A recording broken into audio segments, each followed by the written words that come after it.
సరే ఈ అల్సర్లు ఎందుకు వస్తాయి? అల్సర్ రావడానికి చాలా కారణాలు ఉంటాయి. మనం ముఖ్యంగా మాట్లాడుకోవాలంటే కారణాలు మన లైఫ్ స్టైల్ బట్టే ఉంటుంది ఎక్కువ. సరైన టైం తినకపోవటము, సరైన ఫుడ్ తినకపోవటము, సరైన మోతాదులో తినకపోవటము, అది కాకుండా స్ట్రెస్ ఎక్కువ ఉండటము, దీనివల్ల కూడా వస్తాయి. అది కాకుండా మన పొట్టలో ఒక స్పెసిఫిక్ బ్యాక్టీరియా ఉంటుంది, దాని పేరు హెచ్ పైలోరీ అంటాము, ఆర్ హెలికోబాక్టర్ పైలోరీ అంటాము. ఈ బ్యాక్టీరియా వలన ఏంటంటే కనుక లోపల పొట్టలో కూర్చొని యాసిడ్ లెవెల్స్ పెంచుతుంటుంది అనమాట. ఈ యాసిడ్ లెవెల్స్ పెంచడం వలన సాధారణంగా మన పొట్టలో ఈ యాసిడ్ మనకి ఎందుకు వస్తుంది అంటే కనుక ఉత్పత్తి మన బాడీలో స్టమక్లో యాసిడ్ అనేది ప్రొడ్యూస్ అవుతుంది. That is a natural process.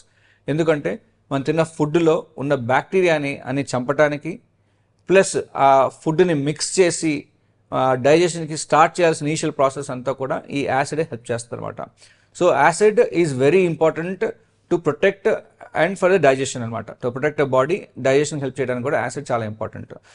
ఈ యాసిడ్ మన పొట్ట లైనింగ్ని తినకుండా హెల్ప్ చేయడానికి ఒక లేయర్ ఉంటుంది. అది ఆ లేయర్ ఎప్పుడైతే కనుక కరిగిపోయి తినేసి ఉంటుందో అప్పుడు ఈ అల్సర్లు ఫామ్ అవడం స్టార్ట్ అవుతుంది అనమాట.